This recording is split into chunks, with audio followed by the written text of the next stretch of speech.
I need you to stop whatever you're doing right now, because what I'm about to share with you could be the most important thing you hear this year. And I say that not to scare you, but because I genuinely believe that millions of people are slowly harming their brains without ever knowing it. And the worst part? The thing doing the damage is sitting right in your kitchen, right now. In a package you probably bought last week, something you trust, something you've eaten your whole life, and nobody told you it might be quietly working against the very organ that makes you who you are. I'm Dr. Sarah, and I've dedicated my professional life to understanding how the body ages, how the brain changes, how inflammation builds up silently over decades, and how the choices we make every single day either protect us or push us closer to decline. What I'm going to walk you through today is one of the most overlooked, underestimated threats to brain health in the modern American diet. It's not a pesticide. It's not a chemical additive with a complicated name. It's something far more ordinary than that. And that's exactly what makes it so dangerous. Let me ask you something. Have you noticed lately that your memory isn't quite what it used to be? That you walk into a room and forget why you went there? That words slip out of your mind right when you need them? That your concentration drifts more easily than it did 5 or 10 years ago? If you said yes to any of those, I want you to stay with me.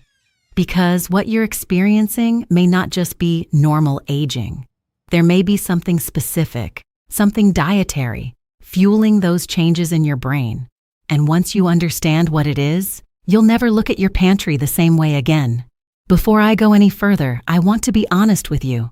I'm going to talk about food, real, everyday food, and its relationship to brain health. I won't invent statistics. I won't fabricate studies. And if something is still being researched, I'll say so. You deserve real information, not fear tactics. So let's talk about sugar, not candy, not soda. I'm talking about refined sugar, the kind hidden inside bread, cereal, yogurt, salad dressing, pasta sauce, crackers, and granola bars. The kind that most people don't think of as sugar because it doesn't taste overwhelmingly sweet. It sneaks in under names like high fructose corn syrup, maltose, dextrose, cane juice, and fruit concentrate. The kind you consume without realizing it because the label says whole grain or low fat or heart healthy. And you trust that. Here is what we know from decades of research. Chronic high sugar intake creates a cascade of biological effects that are particularly damaging to the brain. And I want to explain this clearly, because understanding the mechanism changes how seriously you take this. When you eat refined sugar, especially in large and repeated amounts, your blood glucose rises sharply. Your pancreas releases insulin to manage that spike. Over time, when this pattern repeats day after day, your cells, including your brain cells, can start to resist that insulin signal. This is called insulin resistance. And it is not just a diabetes issue. Insulin plays a critical role in the brain. It helps neurons absorb glucose for energy. It supports the growth of new brain cells. It regulates inflammation. When the brain becomes resistant to insulin, all of those processes are disrupted. Researchers studying Alzheimer's disease have explored the connection between brain insulin resistance and cognitive decline.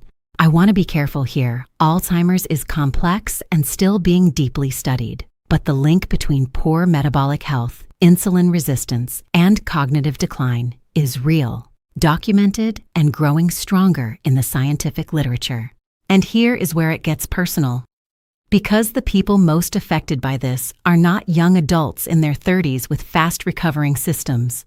The people most affected are older adults in their 60s, 70s, and 80s, whose brains have already experienced decades of mild oxidative stress, whose inflammation markers tend to be higher, whose ability to regulate blood sugar slows naturally with age. For this population, the same food choices that might only cause weight gain in a younger person can contribute to something far more serious: accelerating cognitive decline, worsening memory, deepening brain fog, and reducing the quality of life in ways that don't just affect the person. They affect every family member watching someone they love slowly lose pieces of themselves. And if you're watching this right now thinking about someone you love or thinking about yourself, I want you to know that I see you. I understand the fear. And knowing the truth is the first step toward changing it. If this is resonating with you, do me a favor right now. Hit that subscribe button and give this video a like. It helps me reach more people who need this information, and it costs you nothing. And I want to ask you something in the comments. How old are you, and where are you watching from? Whether you're in Texas, Florida, Ohio, California, wherever you are, I want to hear from you. You are not alone in this. Now let me go deeper. Because sugar isn't the only pantry villain I want to talk about today. There's another one that flies completely under the radar. Hidden in foods that are universally marketed as healthy. I'm talking about refined vegetable oils. Specifically, oils like soybean oil, corn oil, sunflower oil, and canola oil. Oils that have been chemically processed, often at high temperatures, using methods that alter their molecular structure. These oils are in almost every processed food on the shelf. They're in fast food, packaged snacks, store-bought baked goods, and most restaurant cooking. And because they're plant-based, most people assume they're fine. They assume vegetable means healthy, but that assumption deserves a much closer look. Here is what the science tells us. These oils are disproportionately high in omega-6 fatty acids. Omega-6 fats are not inherently bad. Your body needs some of them. But the balance between omega-6 and omega-3 fatty acids matters enormously for brain health and inflammation control. Historically, humans consumed these two types of fat in roughly equal proportions. Today, the average American diet contains far more omega-6 than omega-3. And this imbalance matters because omega-6 fats, when consumed in excess, can promote inflammatory pathways in the body.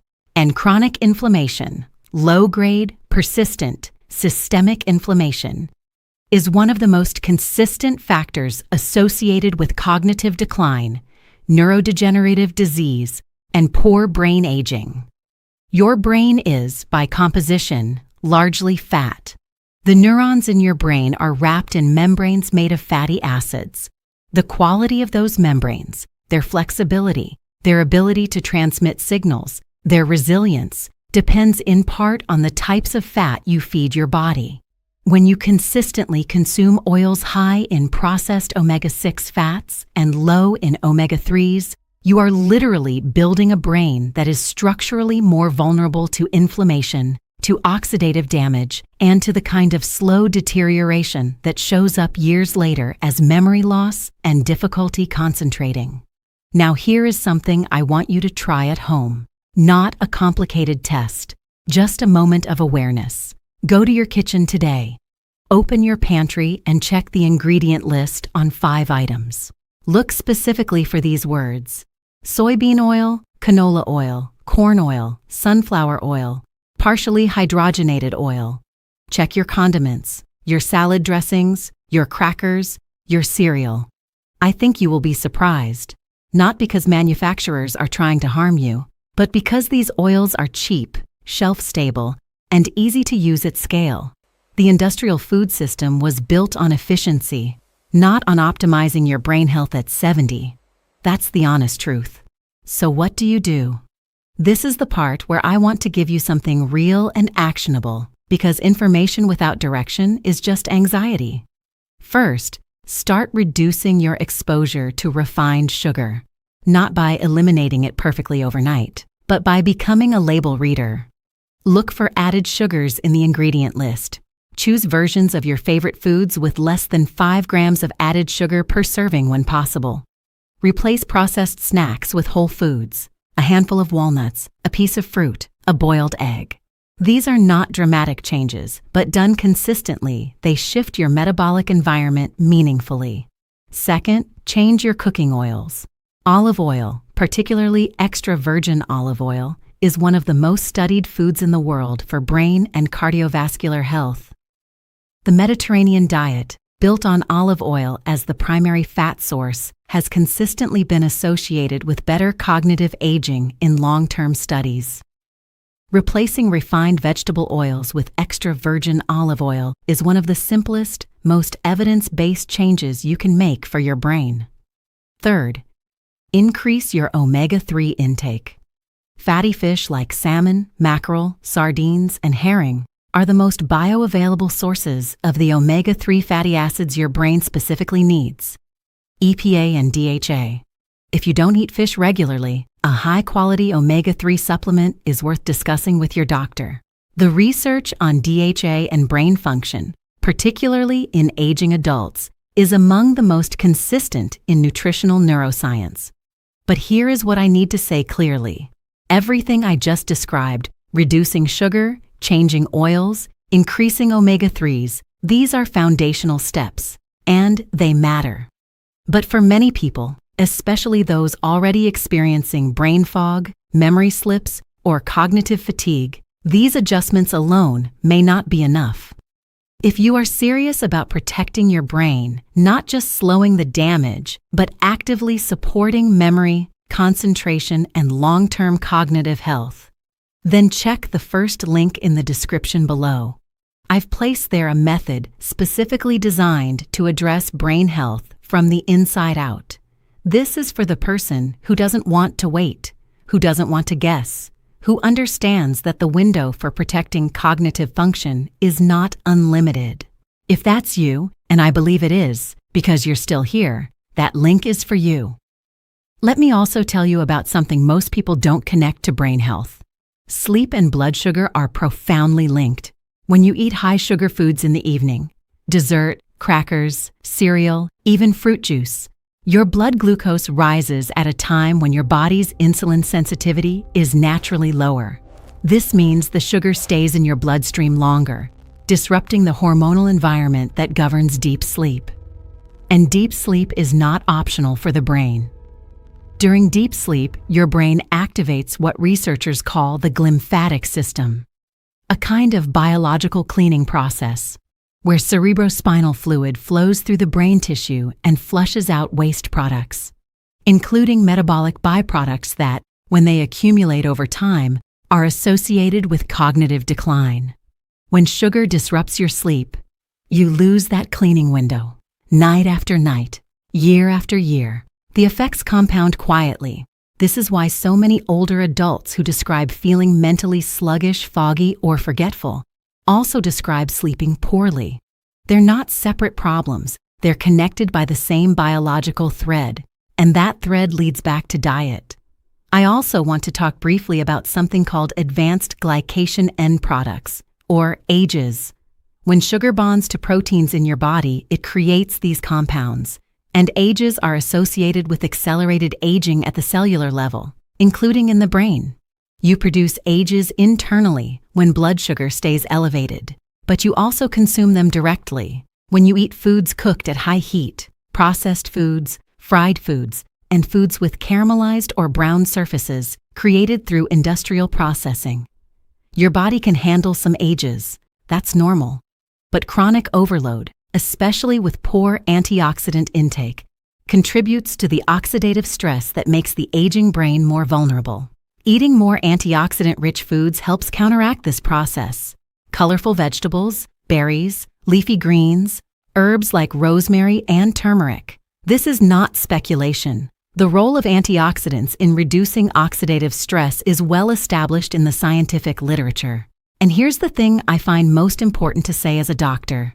None of this is about perfection. None of this is about eliminating every pleasure from your diet. What it is about is awareness. It's about understanding that your brain, the organ that holds your memories, your personality, your independence, your sense of self, is not invincible. It ages. It responds to what you feed it. And the earlier you start making shifts in the right direction, the more you protect what matters most. If you've been feeling like something is off, like your mind isn't as sharp as it used to be, like words come slower, like you have to work harder to concentrate, please don't normalize that. Don't chalk it up entirely to age and move on. Talk to your doctor. Get your blood sugar and insulin levels checked. Ask about vitamin B12, vitamin D, and omega-3 status, all of which play documented roles in brain function and are commonly deficient in older adults. These are simple blood tests that can give you genuinely useful information. And please, don't wait. I've seen what waiting looks like. I've seen patients who noticed the early signs and dismissed them, who told themselves it would pass. And some of them were right. Early intervention made a real difference, but some waited too long. By the time they came in, the window for the most impactful changes had narrowed significantly. I'm not telling you this to frighten you into action. I'm telling you this because I respect you enough to be honest. The brain has a remarkable capacity for resilience and adaptation. But that resilience is not infinite. Time is a real factor. And if you're the type of person who doesn't want to leave your brain health to chance, who wants a structured, clear method for supporting memory, concentration, and cognitive vitality, then I want to remind you one more time. The first link in the description below leads to exactly that. A comprehensive approach built around the real science of brain health for people who are ready to take this seriously. The cost of ignoring this is not just forgetfulness. It's potentially your independence, your ability to recognize the faces you love, your capacity to live your life fully on your own terms. That link exists because you deserve more than general advice. You deserve a real plan. And if that's you, please use it. And before I keep going, if this video is giving you something real to think about, please take 2 seconds and subscribe to this channel. It allows me to keep doing this work and reaching people who need this information. We live in a culture that treats aging as inevitable decline, as something to accept rather than something to actively navigate. But the science tells a different story. The brain is capable of extraordinary things even in later life. Neuroplasticity, the brain's ability to adapt, form new connections, and compensate for wear, remains active well into old age. The choices you make today genuinely influence the trajectory of your cognitive health. That is not wishful thinking. That is documented neuroscience, and it means that what you do next, after this video ends, actually matters. Clean up your pantry, read your labels, cook with better oils, eat more fish, prioritize sleep, reduce your processed sugar load, talk to your doctor, and use every resource available to you, including the ones I've linked below, to give your brain the support it deserves. If this video helped you today, if it gave you something real to act on, please subscribe to this channel and leave a like. It takes 2 seconds, and it allows me to keep having honest conversations about health that nobody else is having. Your brain brought you here today. Honor it, protect it. It has carried you this far. Make sure you give it everything it needs to carry you further. I'm Dr. Sarah. Take care of yourself, and I'll see you in the next one.